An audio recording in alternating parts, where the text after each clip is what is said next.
Hi, I'm Lisette Jacobson, host of the Black, Brown, and Bilingue podcast, a part of the Education Podcast Network, just like the show you're listening to now. Shows on the network are individually owned and opinions expressed may not reflect others. Find other interesting education podcasts at edupodcastnetwork.com.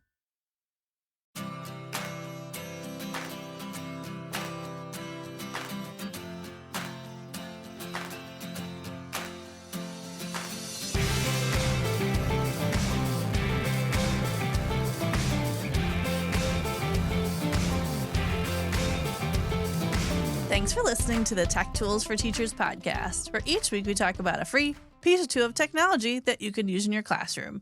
I'm your host, Shannon Martin. I'm a middle school teacher, technology, and instructional coach for my district. And I'm our producer and husband, Fuzz Martin. And a fun fact, I always edit this podcast at 6:30 p.m. because it's the best time, hands down.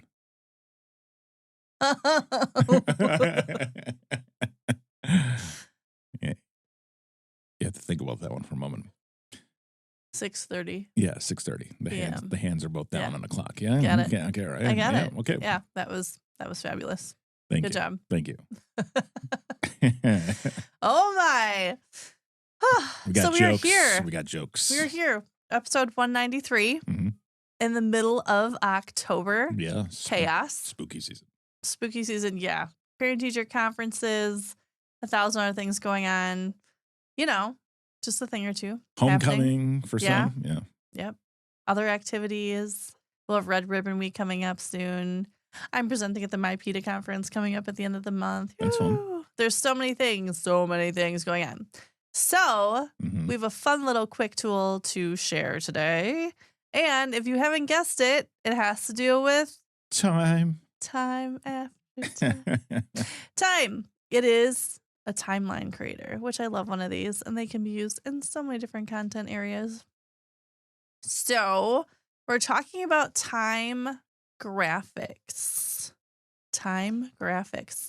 And my 5 highlights for time graphics. Then I'll go into all the different things you can do with it because it's a pretty cool tool. It is it's very easy to navigate. Like you click the create button. First of all, it's a timeline. It's a timeline creator. Yeah. Yes. Okay. Yeah. So it's a timeline builder. And it is super easy to navigate. So it is, you click create, you make one. Yay. There's lots of tools within the timeline creator to build things, and they're not hard to find. Like you don't have to search for stuff. There's just like this little wheel, and I'll kind of talk about it. But you like add a video, add an image, add your things, add your information, add a graph out of Google. Like everything, just like pull over everything's from your Google Drive. It's pretty sweet. Build your timeline. Boom. It's great. You can upload all your own images and your own information, which is really helpful, especially if kids are doing like research projects or sharing like family timelines, whatever they want to do. You can download it in a variety of formats. So you don't just get one way to download. You can download it in a bunch of different ways when you're done with it. And it's really easy to share with others. So it's a pretty cool tool. And it has lots and lots of options. So let's talk about officially timeline creator. So time graphics is what it's like, what you go to when you're pulling up the website. The link that you're going to want. It's time.graphics. So time.graphics, graphics. That's all you need to get to it.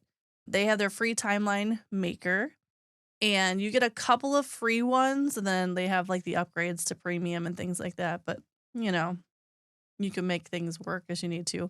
So you get 2 for free, and then you go from there.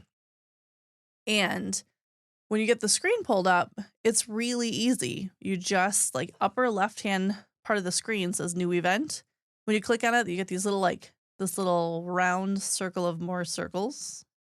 The circle of circles. It's the circle of life. But that's where all your tools are, which is cool. It just lands right on your timeline. So then you can add your event. When you do, you then have the option of adding pictures. Like I said before, video, images. You can drop in Google Map information. You type in what your event is, you type in your description, you put your date in.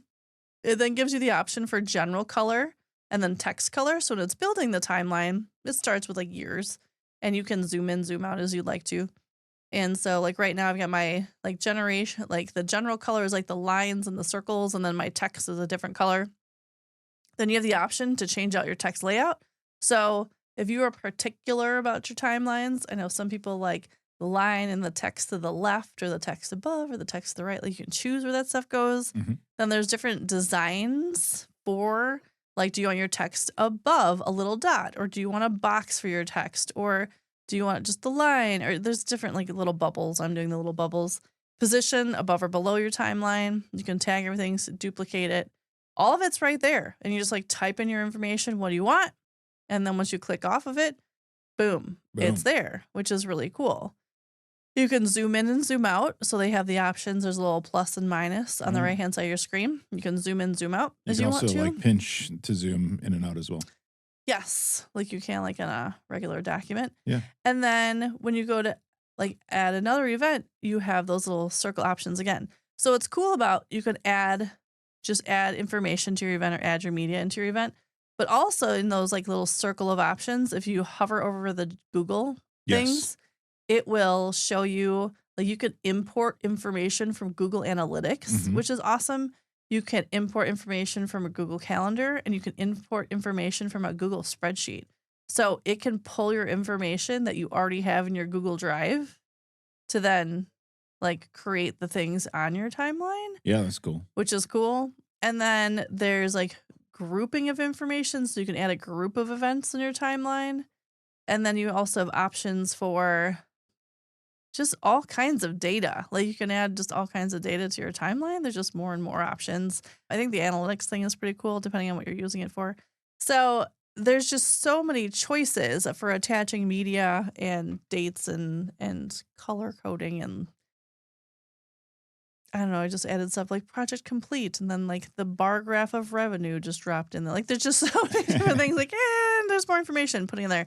So what's really cool about it, if you're having students work through, I love a good timeline with my students, but you can use them for so many different things. So you can have a kid timeline their life. If they're doing a personal narrative, which a lot of our kids are doing narrative writing right now, they could timeline out the narrative information, like an ELA. And social studies, we timeline out events. We're talking about Wisconsin history stuff right now, like Peshtigo fire or the Oakfield tornado or things like that. Like kids can timeline out actual events in history. In science, you can have them timeline out various things depending on like scientific discoveries and things like that. Math, if they're going to pull like data and analytics, they can do all that. So there's just so many different ways to use these like timeline builders. And this one's really cool. It's very easy to use. It'll connect to your Google Drive, which is nice. And then when you go to export the information, you can pull it as like a JPG, like a JPEG image, a PNG image, PDF, PowerPoint, Word document, Excel file.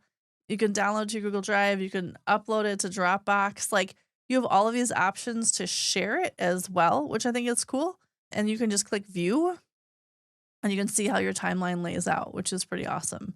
If you just want to see how things are, you also have the option to embed it and share via like email, or just copy the link and share it with other people. And you can make them public or private.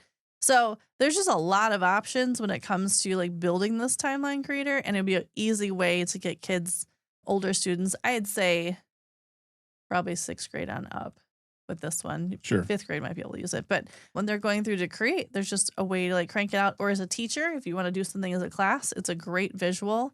Kids could add information. You could be leading it as the class and build the timeline together. So there's just a lot of different ways to use the timeline and make all of those things work, which is awesome. Are you building as you go? I can see you concentrating. I was building the timeline of the Tech Tools for Teachers podcast. Nice. Yeah, which started 5 years and 9 months ago. Well, that's fun. Yeah, in our kitchen. Oh, it did at our kitchen on counter. our old baby blue countertops. We've come so far. We've come so far. But yeah, so time.graphics. It is a super cool timeline builder. I like that I was able to just jump in and create without having to create an account. Yeah. And I was able to just start making stuff go. Yeah, which is really cool, because that's the other piece too. Like if you don't want to download, you don't need to download it. If you're just like building in class or need a visual for kids, and you're like want it to manipulate on your class, on the wall, like those types of things, you don't have to download it and save it and all that kind of stuff too. You can just create with it Yep. and work on like chronological order of things, which is always like the big, like, what does chronological order mean for kids? And then this is how it looks. Yep. To have that visual with them, which is pretty cool. So yeah, there's just a lot of cool things about time graphics that allows you to do stuff. So there you go. And it keeps on ticking into the future. It does. And there are also public timelines too. So if you like love a good timeline, there's been timelines created by other people, which are pretty fun that you can kind of go and dig into as well. So those are options for you to look into. Cool. So there you go.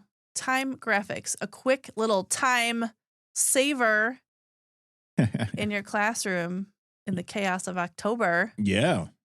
It's, It's kind of fun. yeah, it'll save you a little time. Huh. It will. Mm-hmm. Thanks for tuning in.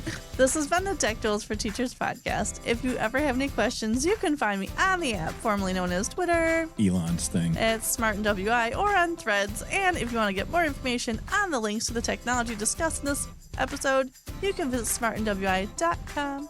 If you'd like to support the show, please consider buying me a coffee or two. Visit buymeacoffee.com/smartandwi or visit smartandwi.com and click on that cute little purple coffee cup. Your donations help keep the show going. New episodes each week, most of the time.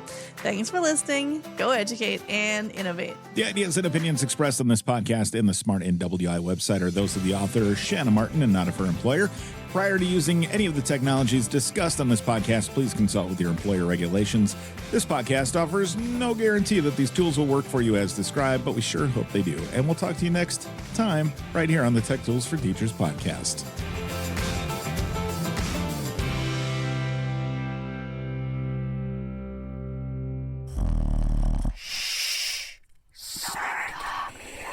Bye.